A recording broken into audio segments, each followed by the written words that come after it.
Nah, maka dari itu Bapak Ibu berdasarkan sholat yang bagus yang seperti apa? Satu, tentu sholat yang dilaksanakan sesuai dengan tata cara syariat. Yang kedua, sholat yang khusyuk, tidak pernah ingat kecuali dalam sholat selama itu tidak pernah ingat apapun kecuali ingat pada Allah Subhanahu wa Ta'ala. Kemudian yang ketiga adalah sholat yang bisa memberikan pengaruh kepada perilaku. Ini sholat yang bagus.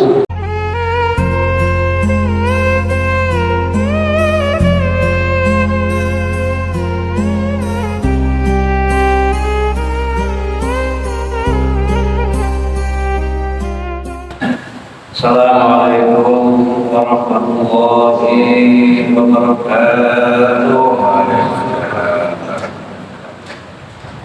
Bismillahirrahmanirrahim.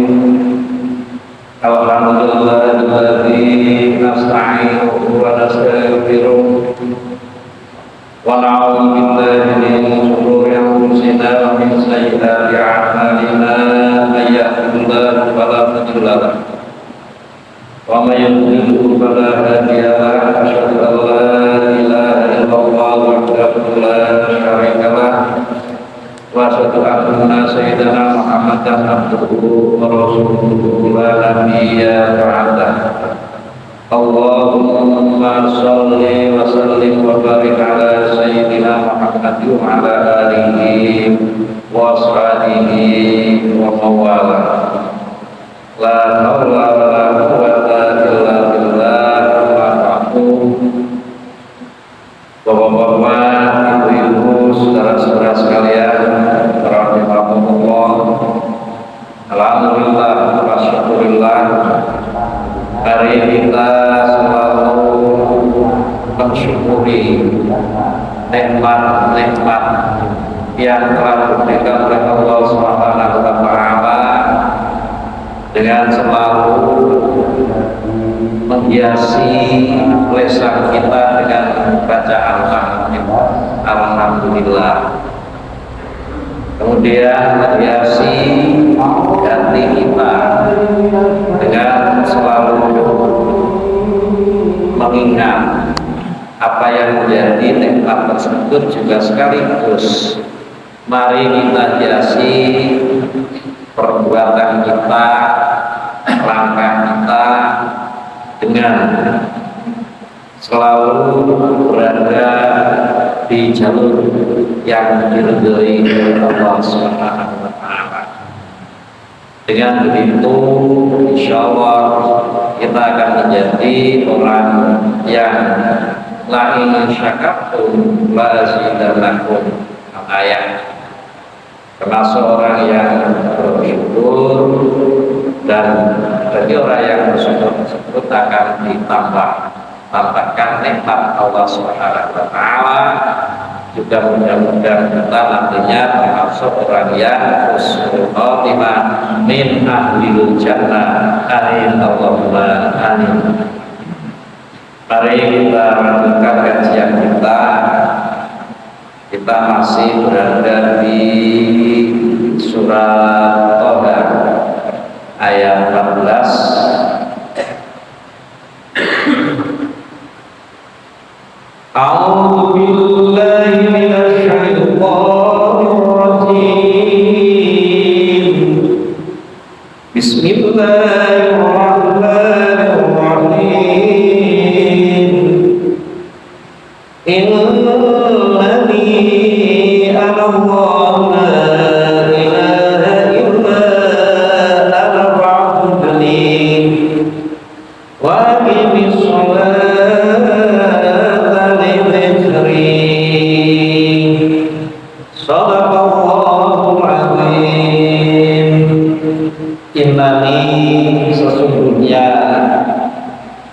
aku Allah Subhanahu wa Ta'ala, Allahu itu Allah. Innani, sesungguhnya ingsun, Allahu itu Allah, la ilaha illa ana, tidak ada Tuhan yang patut dan wajib disembah kecuali saya, maka fa'budni, nyembahlah kamu, sembahlah kamu sekalian kepadaku, wa ini sholata lidzikri, dan dirikan sholat lidzikri, untuk mengingat aku Allah Subhanahu wa ta'ala. Bapak Ibu dan saudara sekalian, ini kemarin kita sampaikan bahwa firman Allah Subhanahu wa ta'ala kepada Nabi Musa alaihi salam ketika berada di Gunung Tursina, dan ini pula yang kemudian menjadikan Nabi Musa sebagai Rasul yang mendapatkan julukan Kalimullah. Musa adalah Rasul yang diajak bicara langsung oleh Allah Subhanahu wa ta'ala. Namun demikian ini juga berlaku bagi kita sekalian, bahwa kita sekalian ini juga diwajibkan sebagai umat Islam untuk tidak menyembah Tuhan apapun kecuali Allah Subhanahu wa ta'ala dan menyembahnya. Caranya seperti apa dalam menyembah itu? Wa aqimis sholata lidzikri, dan dirikanlah sholat lidzikri, untuk mengingat ingsun atau mengingat Allah Subhanahu. Bapak-bapak, ibu-ibu dan saudara sekalian,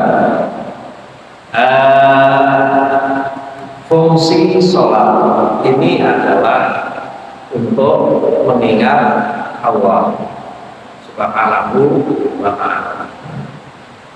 Mengingat itu ada dua, paling tidak dua sisi. Yang pertama, ingat ketika bahwa dimanapun kita berada, kita kapanpun kita tetap berkewajiban selalu ingat bahwa kita ini punya kewajiban menunaikan sholat 5 waktu. Ini musafir juga ingat, di rumah juga ingat, tertidur ketika itu tapi juga ingat bahwa kita punya kewajiban.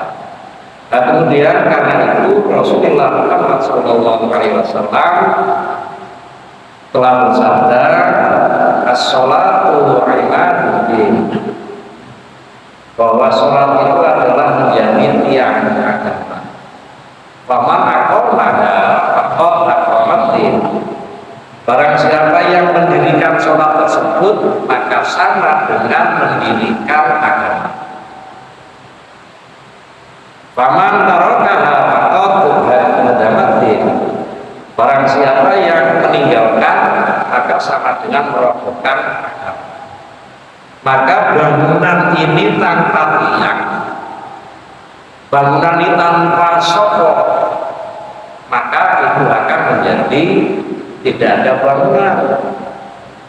Maka arkanul Islami khamsatun itu tidak akan bisa berjalan dengan baik kalau sholatnya tidak didirikan dengan baik.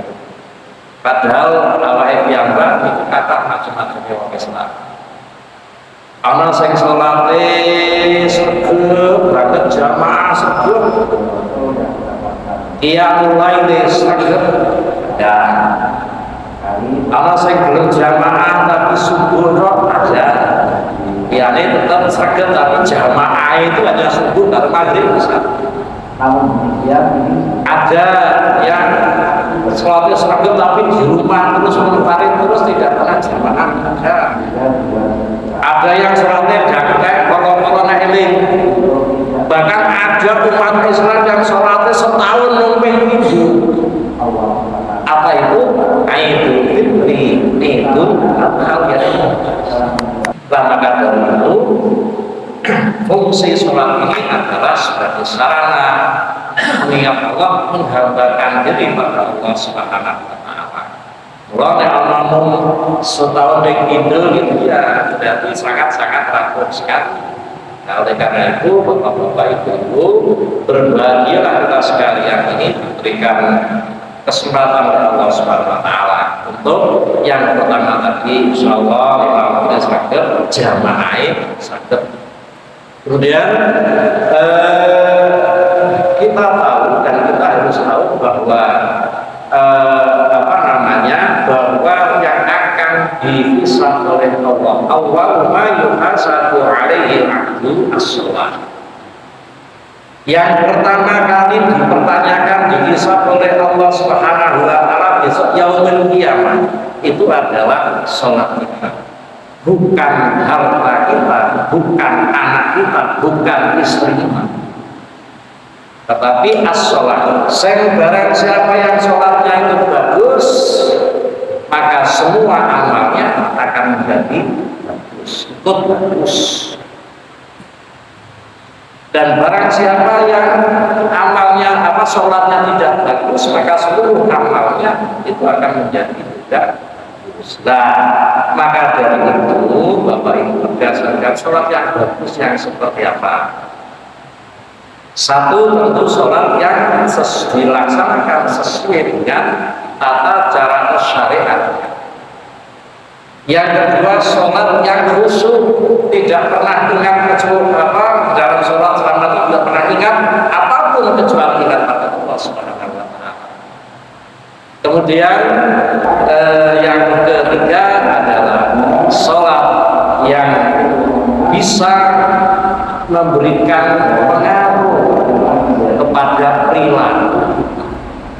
Ini sholat yang bagus. Nah, oleh karena itu, insya Allah besok insya Allah akan kita kaji bagaimana sih supaya sholat kita menjadi benar dan khusyuk. Sebab apa? Banyak juga orang yang sholatnya setiap sholat itu sholat, tetapi dia sholatnya tidak sah karena tidak tahu ilmu daripada sholat itu. La amala illa ilmi. Amal itu tidak akan sah kalau tidak dilaksanakan sesuai dengan ilmu.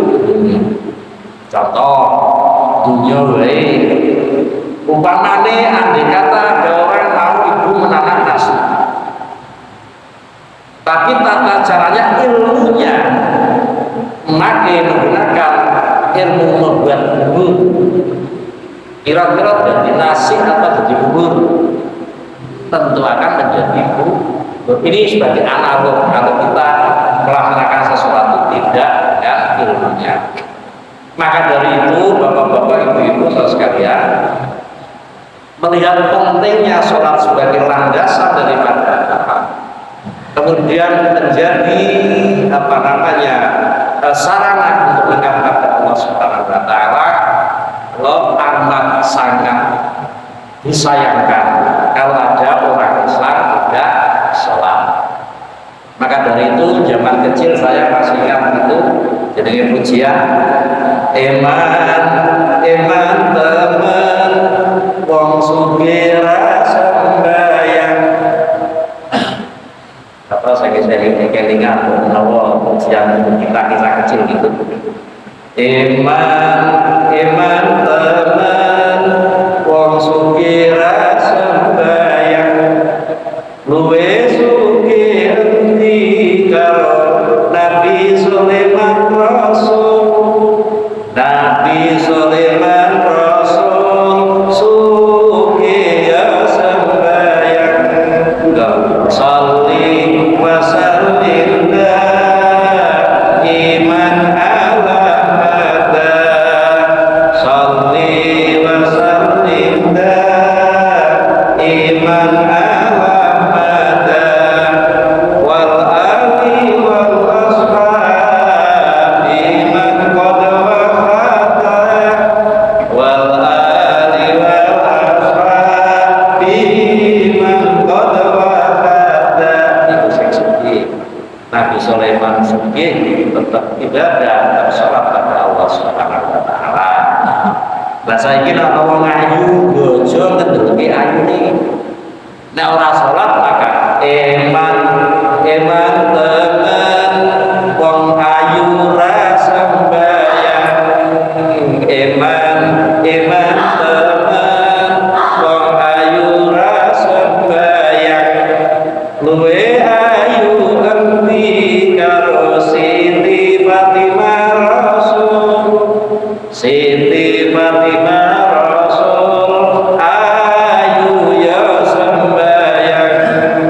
Salli wa sallim daiman ala madad. Salli wa sallim daiman ala madad.